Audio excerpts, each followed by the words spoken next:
everyone, I'm Brittany Broski, and welcome back to the official TikTok For You podcast. This episode is powered by Truth and the growing wave of young people quitting vaping. I'm looking at you. Let's get into the episode. Today, I'm joined by one of the most creative, passionate, and inspiring young minds in music today. I would argue. It's Dom, aka Yungblud. Dom, how are you? I'm all right, Brittany. That was a good intro, wasn't it? Thank you. I'll give you 20 quid later for that. Thank you. I appreciate it. Well, thanks so much for joining us. I know you're super duper busy. Apparently so, yeah. It's a bit mad, but I as soon as everyone told me that this was a possibility, I couldn't wait to come on and talk to you all. Yeah, you love TikTok, huh? I love TikTok, man. I think it's punk as fuck. I agree. It's like, dude, I don't think there's ever been something where we can reach this many people before, like instantaneously. Do you agree? Can I tell you something, right? Of course. The thing about this platform is a lot of my, punk rap friends didn't understand it. And I was just like, all right, let me just break it down for you plain and simple. There is nothing more punk than a young person or any person from any background being them fucking selves. That's just it. There's nothing more punk than that. And everyone just kind of goes, oh yeah, man, you're kind of right. I'm like, yeah, I am right. That's like sick. Yeah. Well, and not only, it's like so many things start on TikTok. You know what I mean? Like trends, and it affects the Billboard top 40 and fashion. I mean, it's really the epicenter of culture. Dude, it's mental. It's like, I remember like when TikTok kind of came into my peripheral vision, if you like. Someone said to me, like, you're kind of big on TikTok. I was like, I'm not even on it. They were like, yeah, but your music is big on TikTok, and the kind of the way you dress and blah blah blah is big on TikTok. And I was like, all right, because I thought it was like in the same way when Instagram started. I thought it was like, you know what I'm saying, shit, like people taking pictures of their fucking eggs. Right. You know what I'm saying? I thought it was just like I'm like, I ain't gonna dance, man. Do you know what I mean? But then like kind of I got on it, and I think like anything, when you find your own voice on a platform, or when you can, all I want to do with my brand and all I ever want Yungblud to do was to connect to people. And it just blew up. Like my TikTok was like, oh, Yungblud's on TikTok, bang. Right. I was like, we actually have I'll be honest, I heard about you for the first time from TikTok. That's crazy. It literally and it was so fast and instantaneous, because I was like, who is this? And they were like, oh, it's Yungblud. You don't know Yungblud? I was like, and so it started this whole, your fans are so loyal on TikTok, which is so beautiful. And you're so, it's not even a fan base for you, it's family. I mean, truly, right?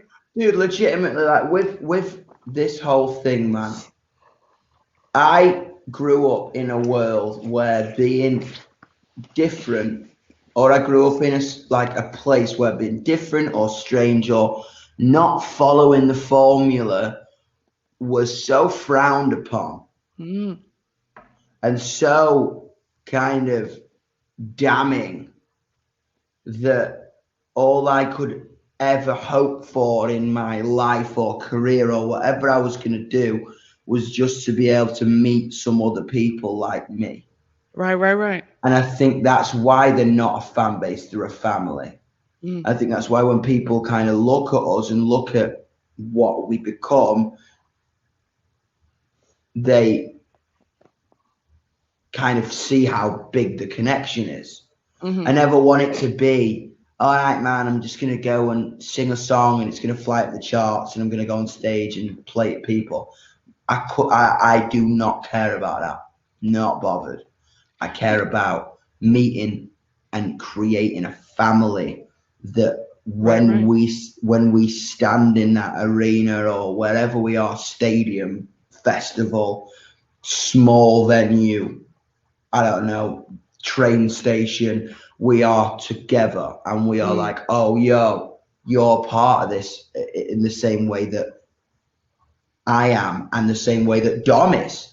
You know what I'm saying? I ain't the guy on stage being like, hello, I'm the Messiah whatever. I'm just like, I'm Mother Teresa, man. I'm gonna wash your feet with like wine. You know what I mean? Right. I ain't that dude. I'm just like, I am the same as you. You are the same as me. I wish there was no stage here, but that'd get a bit messy, wouldn't it? You'd stand on the guitar lead and that. You know what I mean? But I was like, that's what it was supposed to become. Mm-hmm. So I have a lot of questions from that 'cause you made a lot of good points. You in a lot of your songs, it's about how you're really disillusioned with like Hollywood and Beverly Hills and just the whole culture around music, popular music. So would you say that, I mean, if it weren't for the fans, obviously music is your expression. Would you still, do you think that you would have the popularity that you do if you didn't have that No, intense connection? God, No. no. Mm, Dude, that's the thing I've got. right. You know what I'm saying? That's the thing I've got. And every time, it's so funny to me, every time I kind of dabble in that world, it bites me in the arse. Right. It's kind of like I'm destined to not be that. Anytime, like, kind of, I don't know, bleed into a mainstream success or I collaborate with Mm, someone who's a little bit more mainstream than me, I don't know, I feel out of my comfort zone. hmm. And, you know what I mean? I feel like even though my fan base always grows, it's kind of weird. It's like a month of a fucking pop song flying up the fucking thing, but my fan base, my connection feels weird. And then I kind of like, oh, fuck that. And then I get back to my kind of Yeah, like safety, that comfort. connection. Do you know what I'm saying? I was like, I think that's just who I am as an artist. And it's weird when, you know what I mean? You kind of have that thing, but it's always going to be culture first. It's almost like Right. the music second. No, for sure. You know what I mean? It's like the mindset and the message, and like Yungblud is not a singer; it's a way of thinking. Hmm. Well, let's unpack that. You're very open about how, I mean, your style is very androgynous. You no not a drip of toxic masculinity in sight. You talked about growing up in Doncaster. Yeah. Was that, I mean, you found your niche eventually, right? Or was it just straight up bullying outcast city until you're I probably like mean, teenager? with it, man. I had an hard time, but I had bollocks. Right. You know what I'm saying? Like, I felt lonely on the inside, but no one was gonna bully me because I was like, I was always sharper than what they had to say. Hmm. You know what I mean? Even though it ripped me apart, and internally I was in my bedroom at 4 a.m. wondering why the hell I wasn't good enough. I was like, I was always a bit of a fighter. You know what Right. I Which mean? so many people can relate to. Yeah, I was always a bit of a fighter, and I always felt a bit like isolated. And I felt every emotion. I felt, but I wasn't gonna let these. I had a bit of a stick up my bum. You know what I mean? I had a bit of a thing because I was like, just because like, and this is what I want to say to anyone out there who's getting bullied or Yeah, please. getting getting getting looked at or feeling like you're strange. Just be just because someone's imagination doesn't span as far as realizing how beautiful and individual you are, do Mhm. not let that make you question yourself. Period. You need to express and be and exist in exactly the way you want to. Because if someone's imagination cannot fathom it, that's their issue. Absolutely. And that's something that eventually they will learn. Because I remember this girl, let me just like put this into a story. I remember I used to ride on the bus, and I remember this girl, right? And I was about 10. And she used to scare me a bit at first, even though I was into like Slayer and Slipknot at first. She looked like an old Susie Sue kind of figure, like punk figure. She had this mad makeup on Mm. that was like everywhere. 13 came around. She's cool. 14 came around. She's really cool. 16 came around. Oh my God, I'm in love with you. Do you know what I'm saying? Like she knew she was cool. I just didn't know it yet. Right. Let that be a lesson. Right, Just right. be real and be who you are. You know what I mean? I feel absolutely, I know what you mean. And I feel like we're moving towards that too, because social media has been so damaging for that, of like, Dude, crazy. it's like you should be an individual, but not too weird because you'll scare people away. And then also, conform to these gender roles that have been set in place for you. But at the same time, it's like online, personally, just from what I post, what the media I consume, authenticity is above everything else. I mean, you can be beautiful, you can be funny, you can be whatever, but people want that confidence. Like what you were talking about of like, you thought she was cool because she knew who she was. It's very much that online. Bro, legitimately, the internet's a weird place, man. The internet's the Wild West. You know what I'm saying? Because some days the people who love you hate you the next day, and then Right. the people who hate you love you the next day. Right. It's a Wild West, especially right now, man, with everything going on. No one can go outside, so everyone's looking at a screen all day, and that's not good for anyone. That's No. not good for, you know what I mean, me or you or whatever. But it's like when I consume pieces of individual brilliance. Like when I like before I go to bed, I flip through TikTok because that's what I love. The internet's full of a lot of hate. TikTok don't have hate on it, really. You know what I'm saying? You get some idiot in the comments, as always, but it's never direct hate towards you. Like Twitter's the Wild West, man. I'm like, right. Whoa. Sometimes you're like, whoa.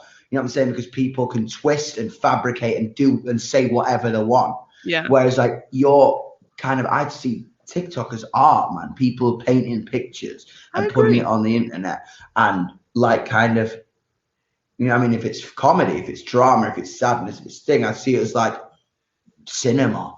You know what I mean? And that's why I fuck with it so much, because it's such like an expressionate place of lacking damnation and lacking hate. You know what I mean? Anything that spreads love, man, I'm into. Right. Well, you said before that your music, you already had a presence on TikTok before you yourself were on it. So was there anything when you finally downloaded the app that shocked you? Like TikTok's email as hell.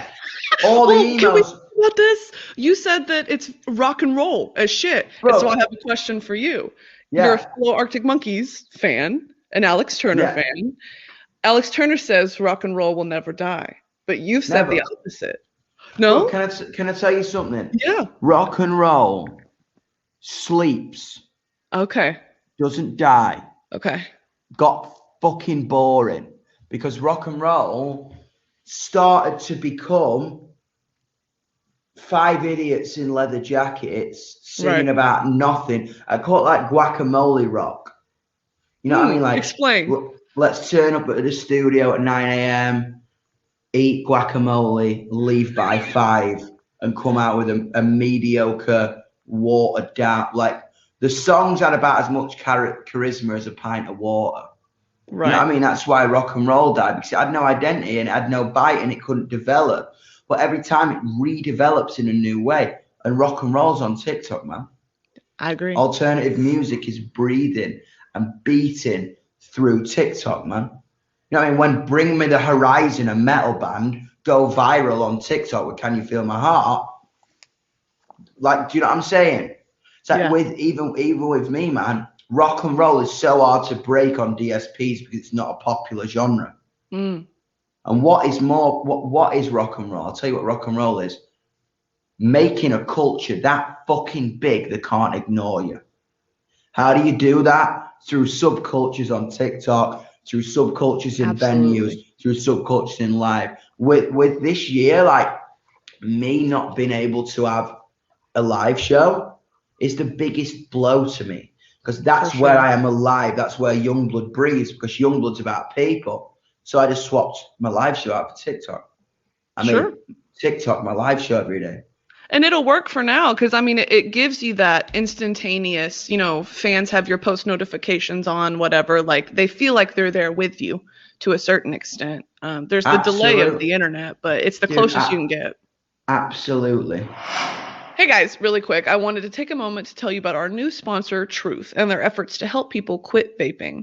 This is Quitting from Truth is a text to quit service that offers real support from real people who have quit. Whether it's to save money, improve your health, or just break the addiction, all you have to do is text Ditch Vape to 88709 to learn more. It's no secret that quitting can be really hard, but you don't have to do it on your own. Hundreds of thousands of people have already signed up. So what are you waiting for? Text Ditch Vape to 88709 to get the support you need to quit.